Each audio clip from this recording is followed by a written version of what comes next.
Assalamualaikum warahmatullahi wabarakatuh. Perkenalkan, nama saya Alisa Maulidia Oktalina. Di sini saya akan mempresentasikan ujian akhir semester saya, mata kuliah manajemen perbankan.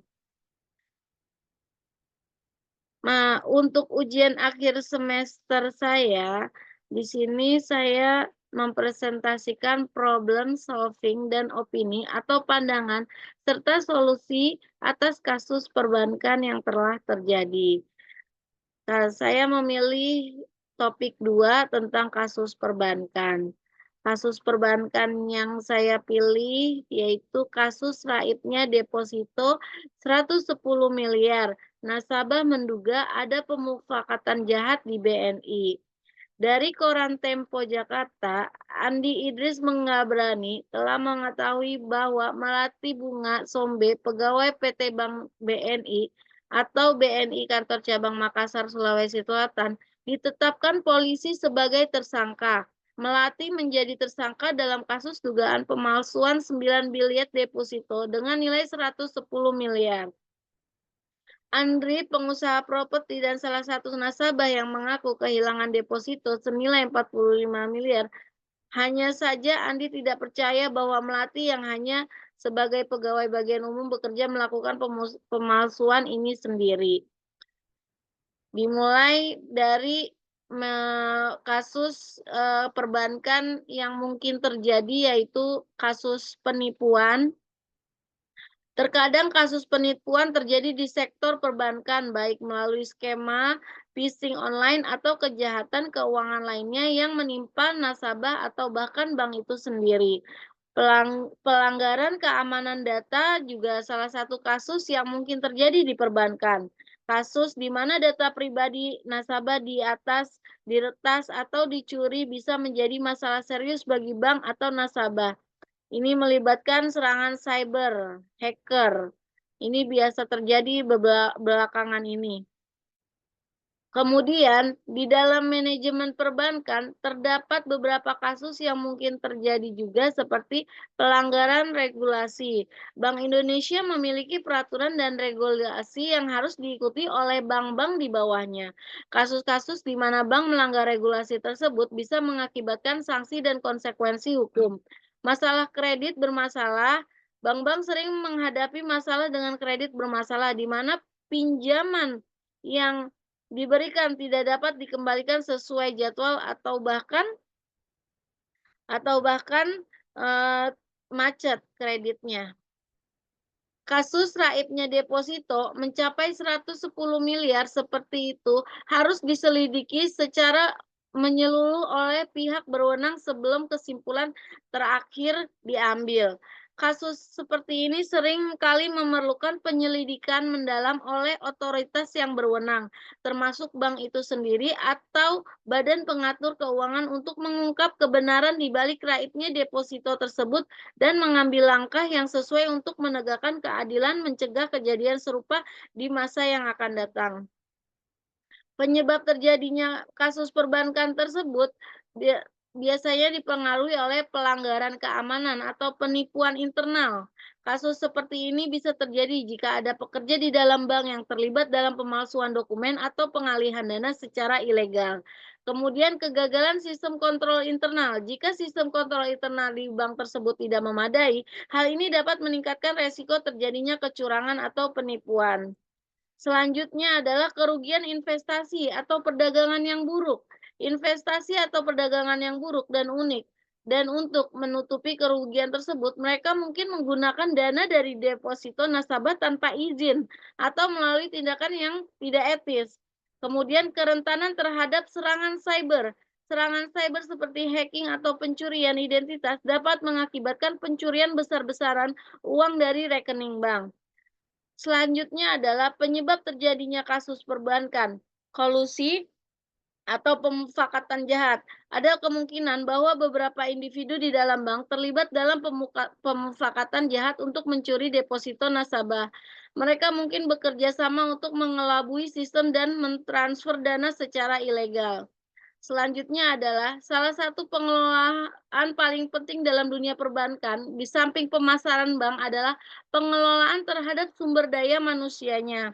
Hal ini disebabkan sumber daya manusia merupakan tulang punggung menjalankan roda kegiatan operasional suatu bank. Untuk itu, penyediaan sumber daya manusia bankir sebagai motor penggerak operasional bank haruslah disiapkan sedini mungkin. Sumber daya manusia yang dimiliki oleh bank haruslah memiliki kemampuan dalam menjalankan setiap transaksi perbankan. Mengingat faktor pelayanan yang diberikan oleh para karyawan ini sangat menentukan suksesnya atau tidaknya bank ke depan. Kemampuan yang telah dimiliki harus telah diasah secara terus-menerus, baik melalui pengalaman kerja maupun pelatihan dan pengembangan karyawan.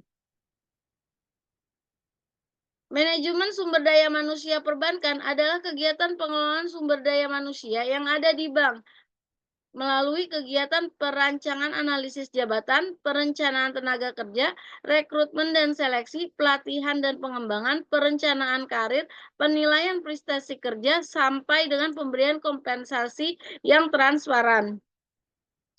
Sebagai nasabah bank tentunya mengenal apa itu suku bunga. Suku bunga bank diartikan sebagai balas jasa yang diberikan bank kepada nasabah yang membeli atau menjual produknya.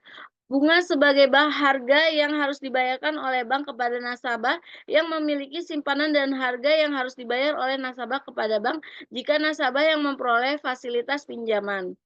Bunga bank bisa dibedakan ke dalam dua jenis, yaitu bunga simpanan dan bunga pinjaman.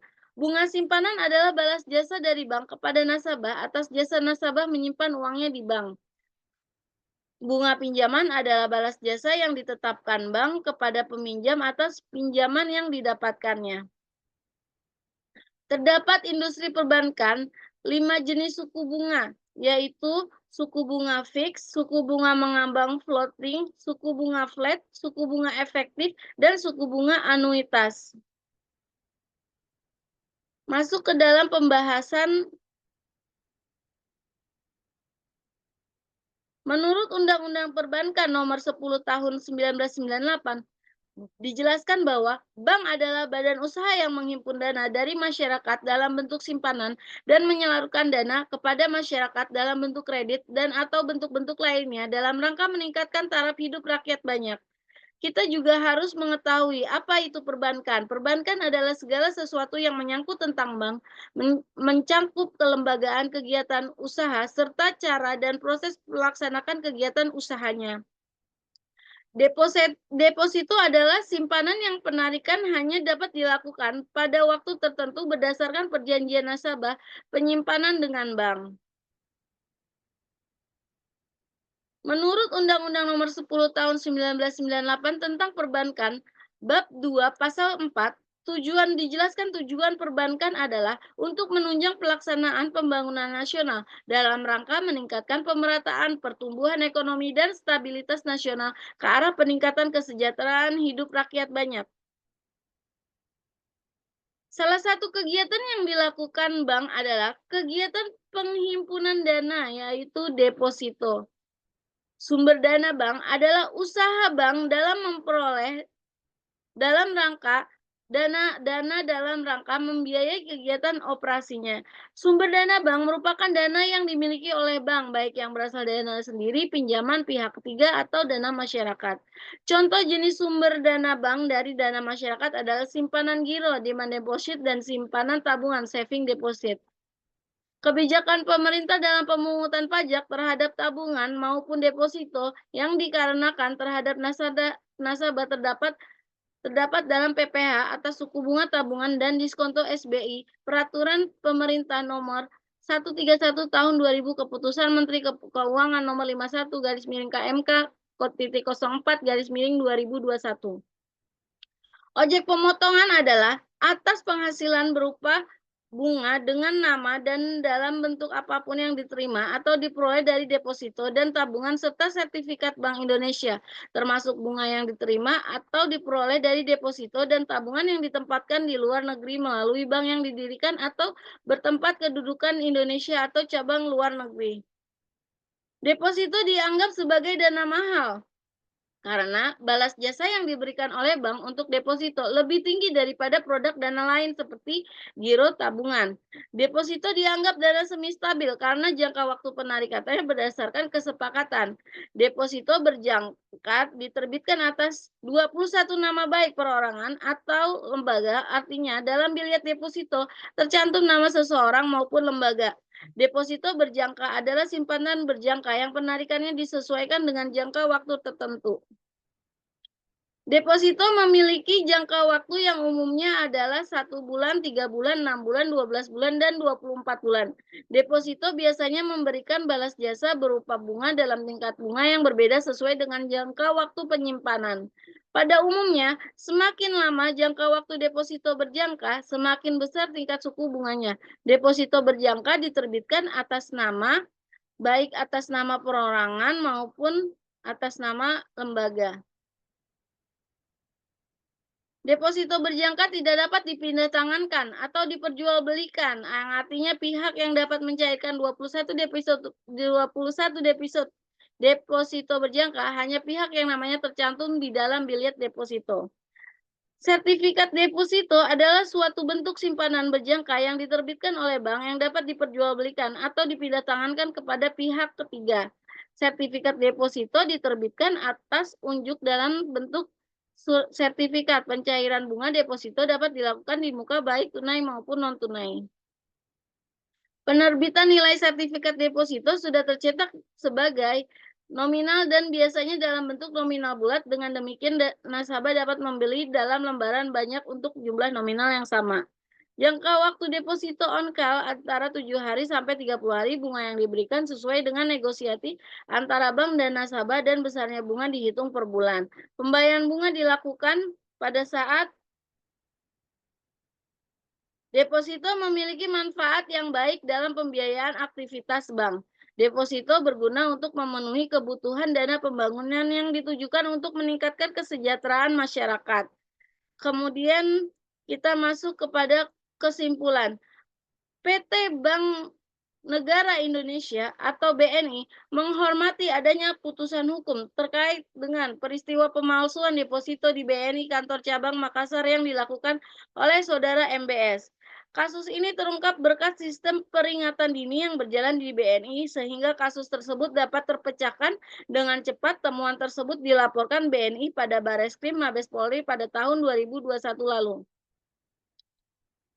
Setelah melewati rangkaian proses pemeriksaan dan penyelidikan mendalam di pihak kepolisian dan kejaksaan, akhirnya kasus pemalsuan deposito tersebut dicatat di Pengadilan Negeri Makassar sebagai perkara nomor 1846-PIDB-2021-PN MKS.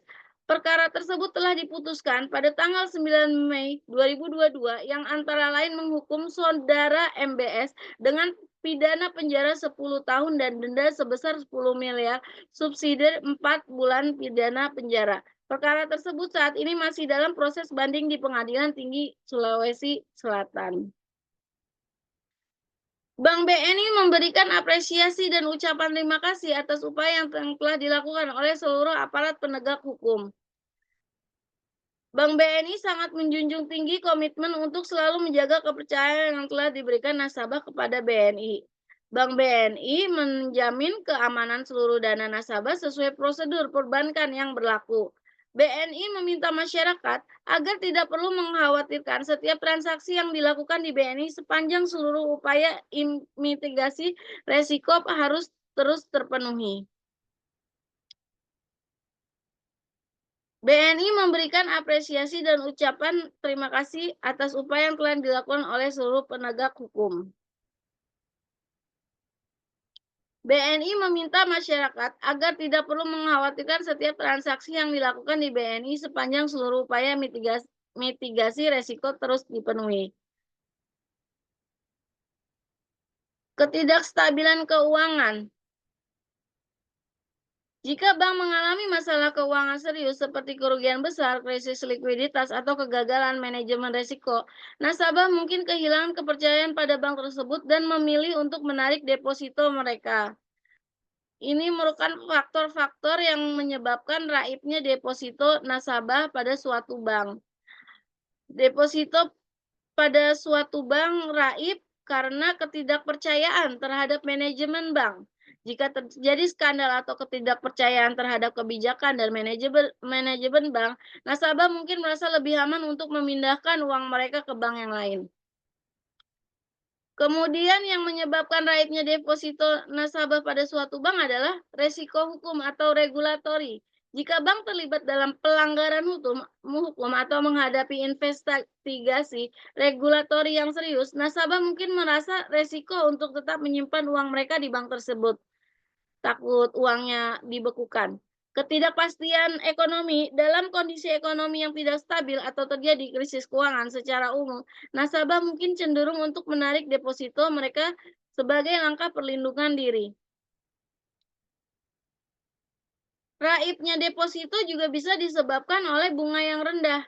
Jika suku bunga yang ditawarkan oleh bank itu rendah, deposito rendah, dan nasabah dapat memperoleh keuntungan yang lebih tinggi dengan menempatkan uang mereka di tempat lain, lalu kehilangan kepercayaan pada sistem perbankan. Rekomendasi, problem solving, dan opini atau pandangan serta solusi atas kasus perbankan yang terjadi di BNI adalah sebuah bank dengan manajemen perbankan yang baik memastikan bahwa bank beroperasi sesuai dengan semua regulasi dan patuh pada hukum yang berlaku. Bank juga harus memastikan bahwa semua staf memahami dan mematuhi peraturan yang ada.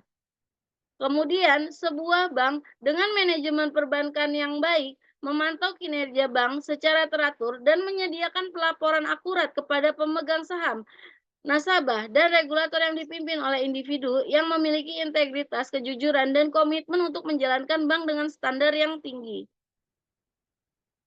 Selanjutnya adalah sebuah bank harus memiliki manajemen yang baik, harus transparansi dalam kebijakan dan operasinya, serta akuntabilitas bertanggung jawab atas semua tindakan dan keputusan yang diambil. Ini akan menciptakan kepercayaan baik nasabah maupun regulator.